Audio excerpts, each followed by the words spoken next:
Welcome to another episode of the Open Metaverse Podcast. Today, we have a very special guest with us, Sebastien Borget, the global ambassador and co-founder of Sandbox. Hello, Sebastien. How are you doing? Hello, I'm doing great. Amazing. Thank you, Luca. How was it getting here? Well, very easy, Yeah. convenient. KBW, I guess? Exactly. Nice. So I keep being on this global series of events. The second half of the year is pretty busy usually. I mean, this is the busiest week of the year, pretty much, right? The biggest. Kinda, yes. But Token 2049 in Singapore, I think, is kind of like the largest event in crypto and in our industry in general. And it's going to be an exciting week with a lot of announcement for Sandbox. Nice. Yeah, we'll get to that as well. Yes. I think maybe to start off, obviously many people know you in the space. You've been one of the biggest OGs. But maybe for the people that don't know you, can you quickly introduce yourself and also what are you doing at the Sandbox? Right. So I'm a serial entrepreneur. I started in 2007 together with my business partner, Arthur Madrid, and chairman of Sandbox. We co-founded 3 companies, had 2 exits. We started in peer-to-peer technology back in 2007. Back then, we were using BitTorrent to enable a video-on-demand website and sport event to deliver high-definition video at a fraction of the cost using BitTorrent. We sold that company in 2008, and from there, founding a new business in 2009 about allowing people to upload photo, video, and music in the cloud and share it with their friends, access it from any device. So cloud storage and content streaming in the early days. We had 10,000 of paying subscriber, $9.99 a month for unlimited storage. Sold the company 2 years later. And in 2011, we actually kind of realized one of my childhood dream to make my own video game. We launched our first mobile game free-to-play studio. Back then, we were doing city builder game with already some characters and IPs such as Snoopy, Garfield, Addams Family, Goosebumps, and we launched the first version of Sandbox. So back in 2011, it was just like a 2D mobile game where people, by the touch of their finger, could magically create pixelated world and share them online on a gallery for other people to see, watch, and play. So we had art, we had games, we had some music, and so on. It grew into a large success, got 40 million downloads over 8 years, 70 million player-made creation. And around 2018, we joined the Animoca Brands Group, became part of the family. And that was our second exit. And at that moment, we also kind of stumbled upon blockchain technology, NFTs with CryptoKitties, and we saw the immediate potential of that technology towards applying it to user-generated content. Like our content creator, we quickly realized that social fame and recognition wasn't enough for them to actually keep creating, keep being engaged. They needed more, and that more is actually monetization, earning a bit of revenue from the contribution as their content help our company revenue as well. And the technology was not there yet. I had to go through so many hard steps actually to reach out to the creator, find by their nickname in the game, their social account on Twitter or other platform, to provide them an email, to send them a contract, to make a manual payment by PayPal. Such a hassle, not scalable, could manage 100 payments a month at best this way. Until blockchain really came out as a solution, enabling ownership, decentralization, content creator could sell their creation directly on a marketplace without us as intermediary, could pay in crypto, so no fees, no payments, delays and issues like PayPal had back in the days. So really, that allows us to stumble upon and launch a new version of Sandbox, this time 3D, multiplayer as well, and leveraging blockchain. And since 2017, that's been the main story of Sandbox. We've grown it into one of the largest decentralized virtual world or metaverse, open metaverse actually, because of the nature of the technology underlying here. We onboarded over 8 million users with a wallet, many of them for the first time in Web3. We onboarded over 400 major brands and partners in culture, in entertainment, in gaming, sport, from the likes of Snoop Dogg or Gucci, Ubisoft, Warner Music, Attack on Titan, recently Cirque du Soleil, Black Mirror, Terminator, Peaky Blinders. So a lot of cool content that launch experiences, social games, social hub and games in the metaverse and onboarded their fans and community through that. And that's not over. There's even more to the story. So that's an exciting phase for Sandbox. And actually, as we are here in Singapore today, we're announcing also another major launch. So we're introducing SANDChain, so our own layer 2 blockchain that's built on Ethereum using zk Sync.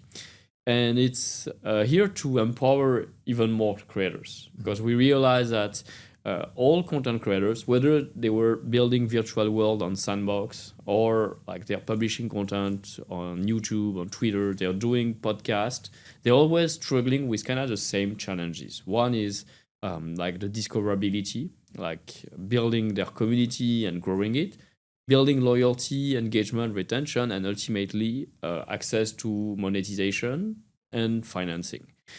So it's very hard, even though technology allows us to get started very quickly into becoming a content creator and doing UGC in gaming or other social platform. It's actually still very challenging today to actually make it a sustainable business which you can live from.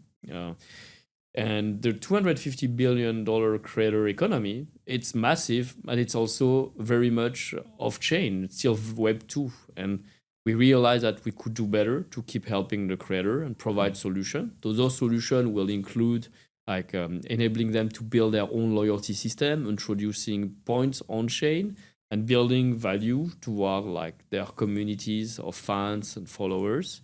Working together, not just on like being a Web3 Patreon where like we'll ask donations that are on chain, but creating ways that as well the communities that support their favorite creator get some value back. And it's all powered by Sand, the token that's also the main UC token of the Sandbox.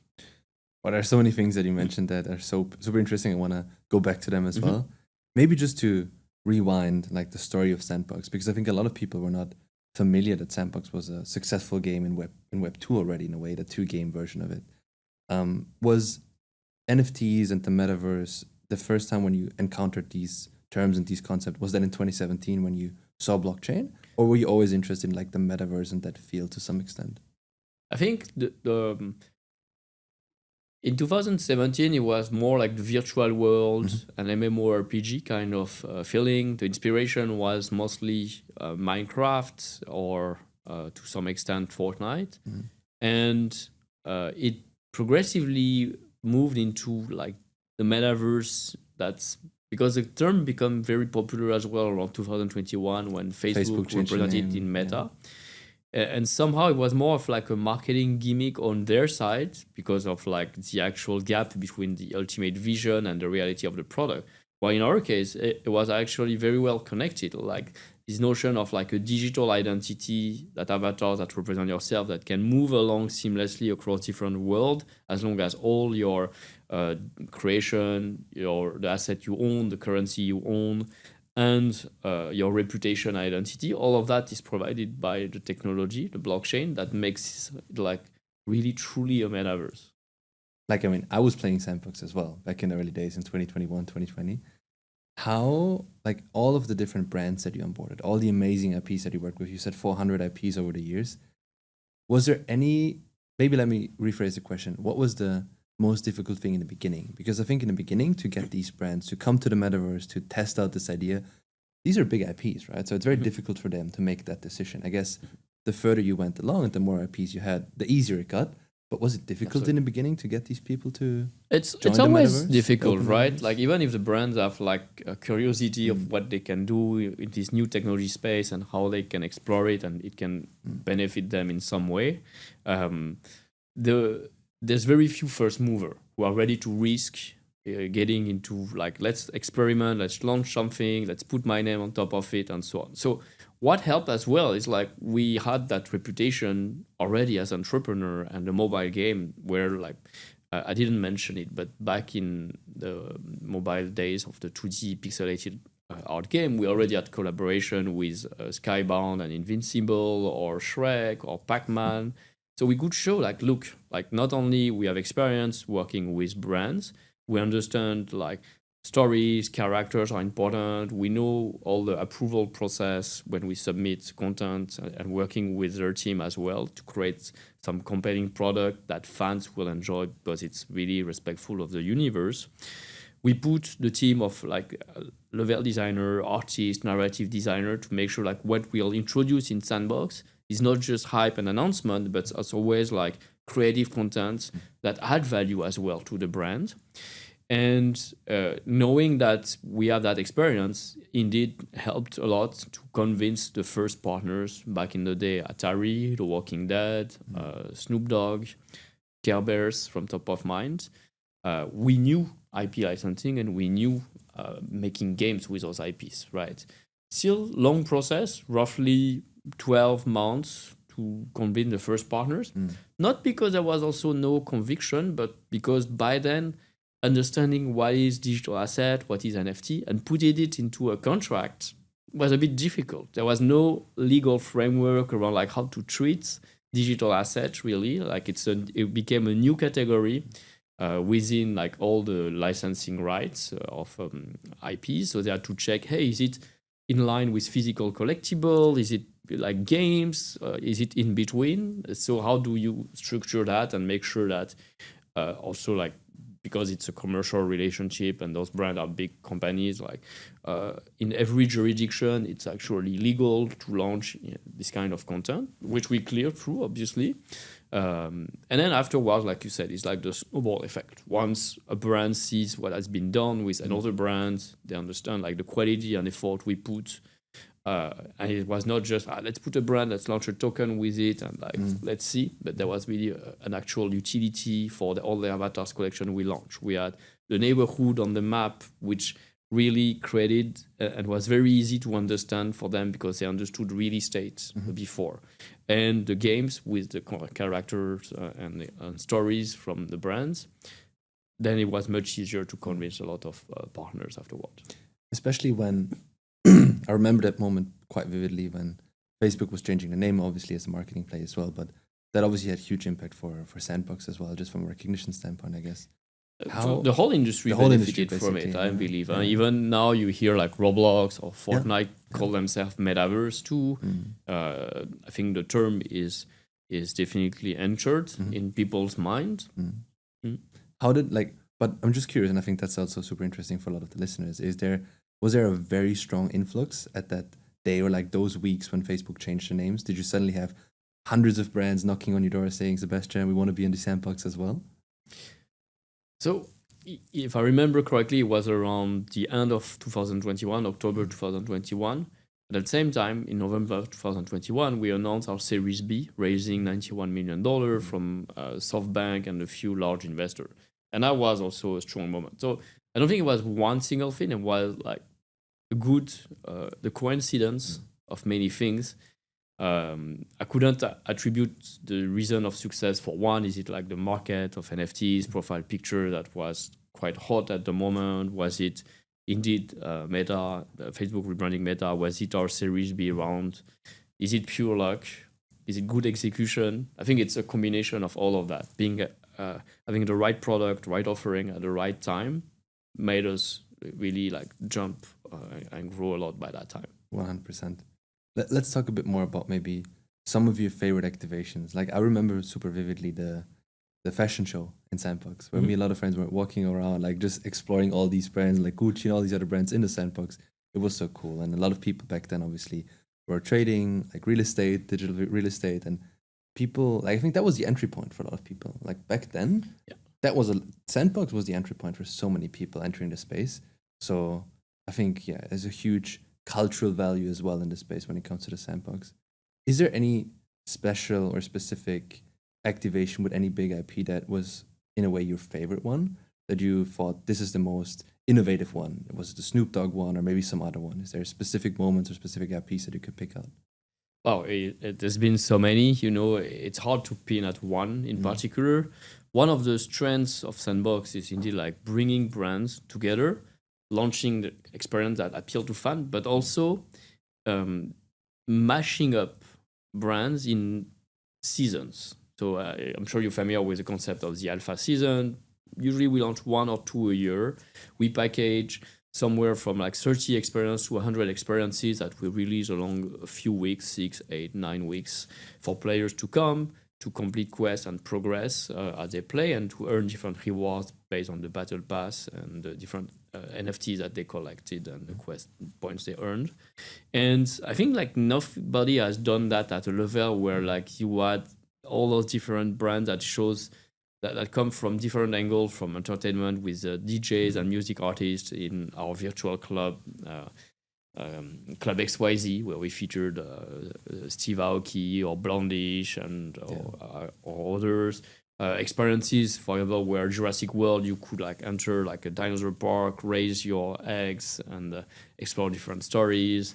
Enter Snoop Dogg house indeed and play with him across different experiences, or relive the attack of the world in Attack on Titan, for example, a very famous Japanese comic book and anime now.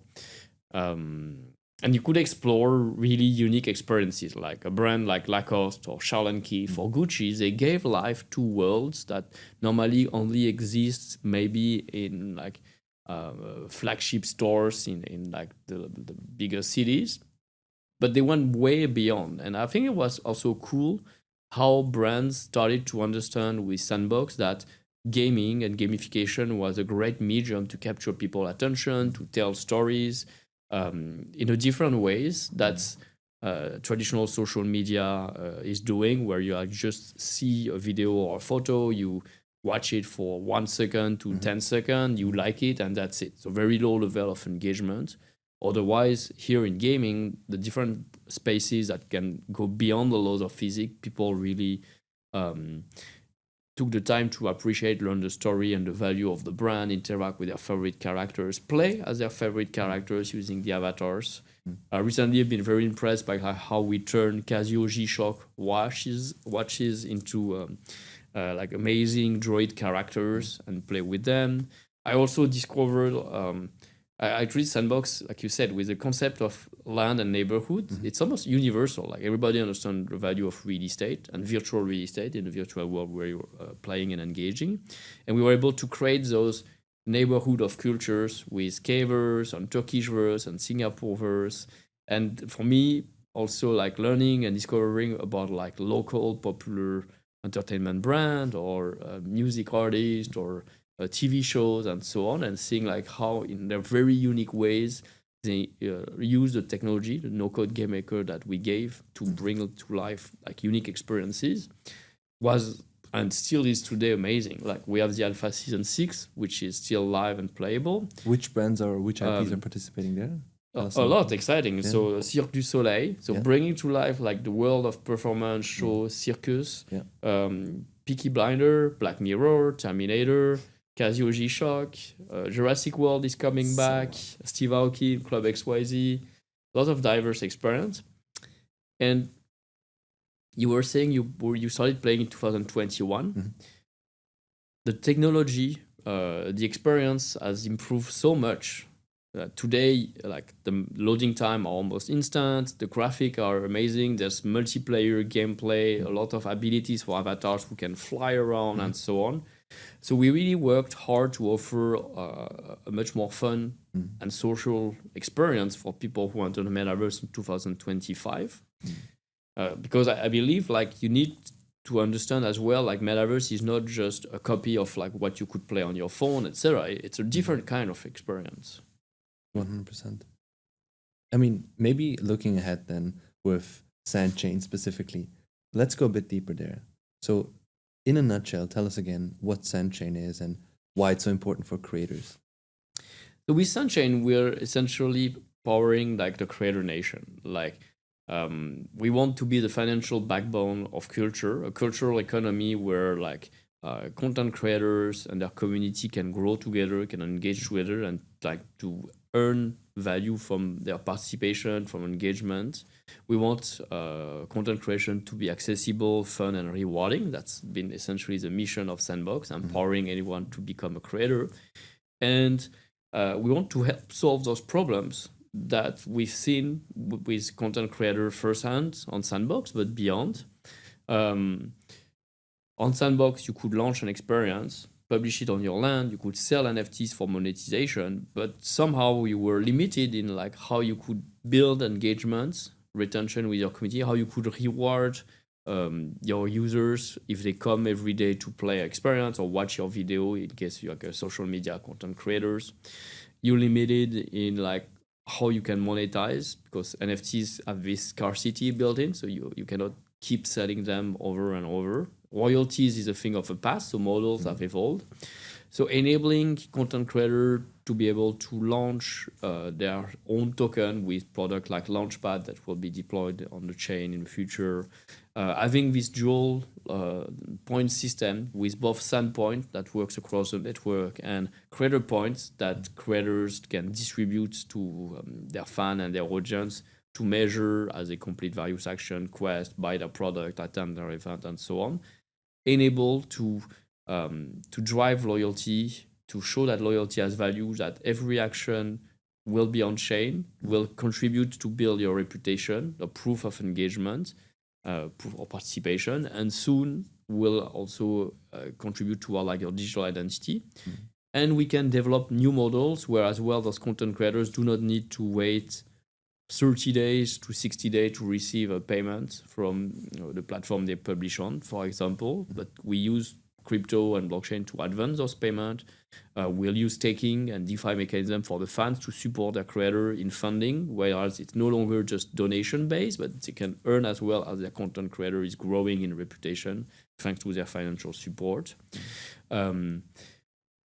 A lot of things that are really built for the creators. And we're not going to build it alone. It's a chain, so it's going to be permissionless. On October 1st is the announcement. Then it will be a testnet. Q1 next year, we're aiming to be on the mainnet. People will be able to build solutions for the creators as well, that to keep supporting the creator nation behind. So and there's so many interesting things that you touched on. Like if I'm a creator, like maybe first of all, what type of creators are you're looking to bring to SANDChain? So in essence, like anyone that turns like creativity into value. So not just like people building games, but people like create influencers, people posting on social media like Twitter, Discord, Twitch, YouTube, people who are building games, but also on the App Store, Google Play Store, Roblox, Fortnite, Sandbox, obviously as well. Streamers, podcasters. What's really interesting, like how we position SANDChain is like we want to help content creator, and we're not asking content creator like to move to a new channel or a new platform. Like they shouldn't leave the platform where the audience is currently built and where like they have their fans and they're currently posting. We should be a solution that works on top of those existing platforms, providing them simple tools, example, a link, a QR code, so their community can engage after they watched a video or after like they bought something on their or merchandise website. They can detect via an API or webhook that they made a purchase to actually give them points. And what's special is those points are actually on chain as well. So like they can be swapped for other creator points, for SandPoint as well. SandPoint will be swapped for Sand, and Sand is a utility token that powers gas transaction, that ensures liquidity on the chain, as well as basically is listed globally. So it's a universal payment token available as well already in more than 80 exchanges around the world, including in US, in Korea, in Japan. So if, maybe to go a bit more in depth on that, to explain it to the audience a bit better. Let's say I'm a content creator on X and I post a lot of educational content around maybe still NFTs to this day because I'm super interested in NFTs. I have quite a large community. So I want to do stuff on SANDChain. How exactly does that work now for me as a content creator? It's a great question, like how to get started. I think what we like if you're not yet into Web3, you're not too familiar, probably your audience isn't either, and that should stay that way. So you will keep publishing on Twitter regularly. You could create simple quests and decide like how many points to assign to those quests. Points will be on chain, but you don't need to mention it. Your fans will be able, through a link or through a tracker or QR code, that we can detect certain action that are completed. Like After watching the video, they can click on the link. If they reply on comment, you can send them the link. And through that, they're able to earn those points. And through that, you are able to measure the different level of engagement in your community. Who's been watching and replying every single one of your posts? Who, for example, not only watched the post, but click through the link and completed other action afterwards. And all of that is, of course, automated by APIs and so on. So you will no longer need to actually do a lot of manual work. We want it to be accessible to both Web 2, Web 3, IRL, and digital action that can become trackable and measurable. And as a content creator, now you don't just know I have 100 likes and 10 reply, but you can see better a level of CRM around your community, understanding who they are, who is this week your top followers, how many points did they earn, and through that decide what kind of rewards, perks, or benefit you can give them. Could be very general, access to specific content, or more tailored to what your community really wants from you, whether meet in person, get some discount, get free swag, get airdrop of token if that's the case, receive an exclusive access or an invitation to some content, service, or places. So basically the level of engagement is something that you can foster with that and get a better sense of your community and your audience. Exactly. Right? It's giving you the tool to grow community economies, with Quest and Point, with the possibility to launch your own token as well, with the fact that it brings as well and boosts your discoverability on the platform. And essentially, we are introducing loyalty system, but at the scale of individual content creators. It shouldn't be just limited to the big airline miles or shopping malls and big Fortune 500 companies to have their loyalty program. Any single individual content creator, whether they have 100 fans to 100 million fans, I think should have a way to know better who in their audience is more engaged toward their content. And I think that the platform don't provide. They provide you analytics. They provide you a measure of how many views, what's the reach, how long, if you have a video, how much of that video content has been watched. But they don't give you really the tool to increase how much has been watched unless you spend. But it doesn't need to be advertising only. Believe loyalty system are a much better driver to boost your engagement with the community, to understand who in your audience is actually, I wouldn't say a better fan, but still it's a way for you to decide between two people who have this conversation. Hey, I'm a big fan of Snoop Dogg, but so do I. I'm more a fan than you because I went to 2 of his concerts. Yes, but I bought all his albums since I was a child. No, but I have a signed poster for him. Imagine one day all of that become more quantifiable, and you could decide what to reward to who in that case. I guess it's especially empowering for smaller creators as well, right? Yes. Because now they have some tools that can really attract loyalty, because traditionally crypto Web3 specifically when it comes to content creators has been very winner takes all, right? You have the biggest influencers who get all the deals, who get all the great advertisement, but a lot of the smaller guys, they're struggling on the $250 billion creator economy.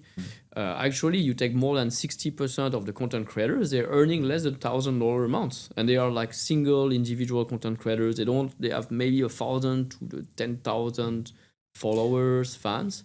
What can you do to help them? If the mission is to empower anyone to become a creator, I want them not just to become, I want them to thrive as a creator, or at least to be able to make a living and continue being a creator over time.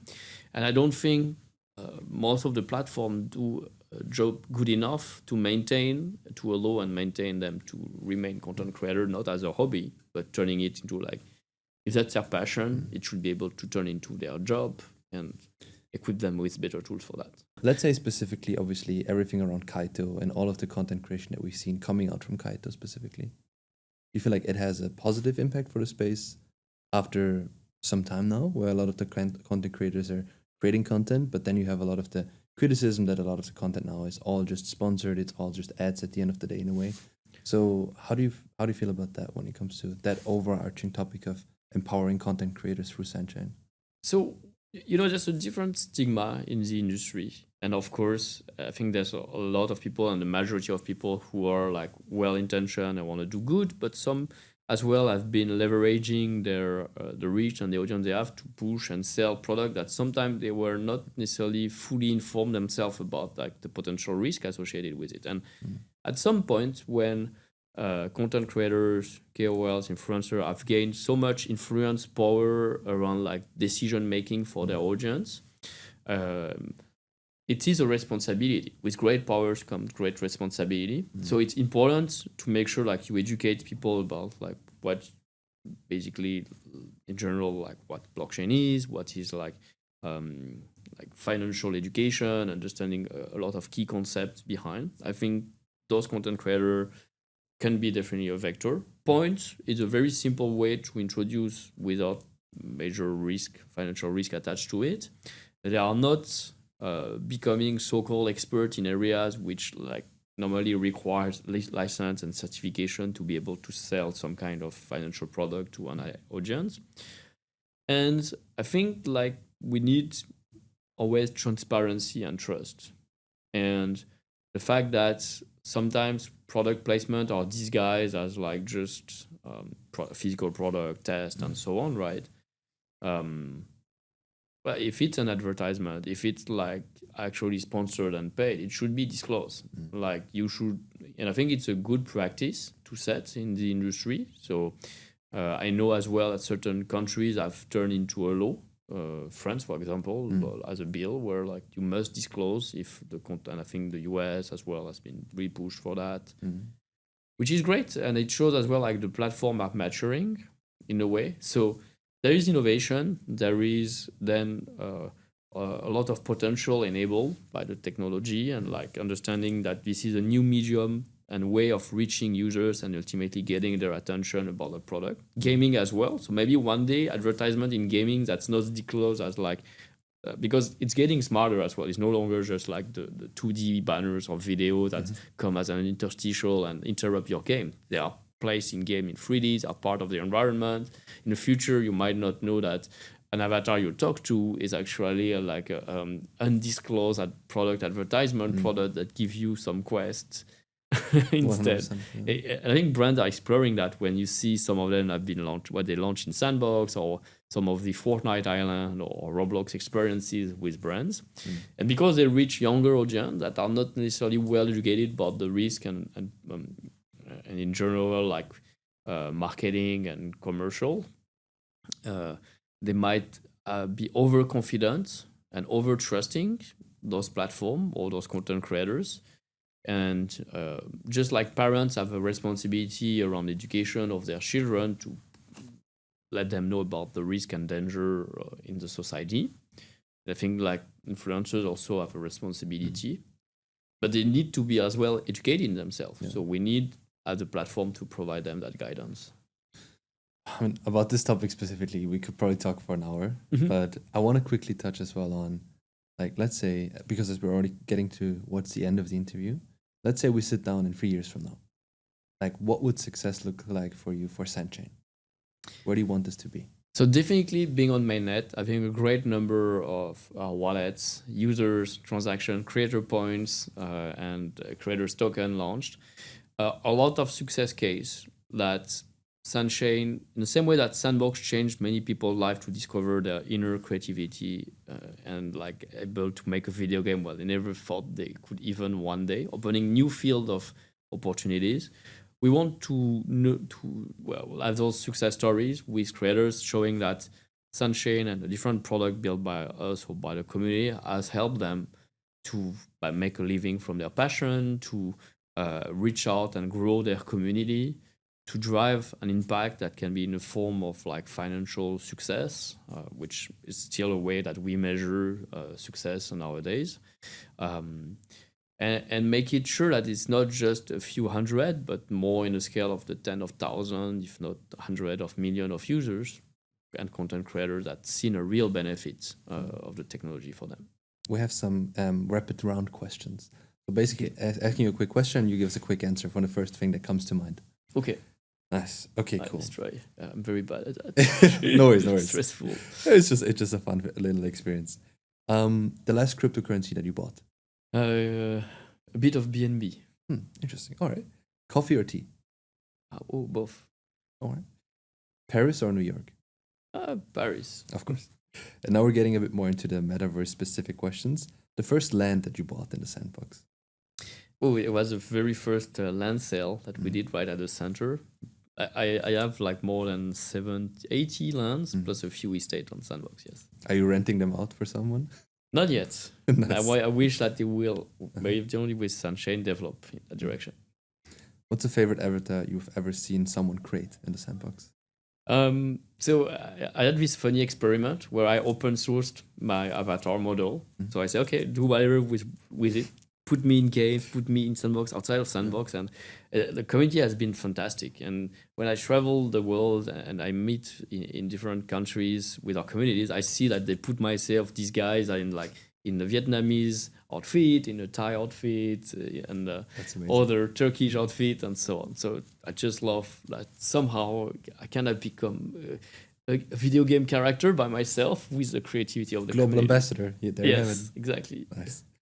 Okay, this is an interesting one. If you could invite any historical figure into the metaverse, into the Sandbox, who would it be? So first, if I can meet anyone who's still living today and would be an inspiration for me, probably Bill Gates. I think he really inspired the entrepreneur vision, making a startup from your garage and growing big and making impact. And after going into philanthropy and really changing the world for the better. And then a figure.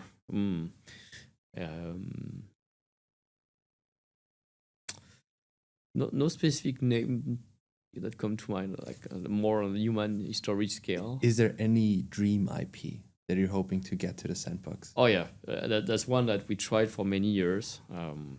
Is Lego. Like Lego would be such a perfect fit, right? That's amazing. Very looking forward to that then. See you again in 3 years for sure, Sebastien. Absolutely. Thanks so much for being on the podcast. Thank you.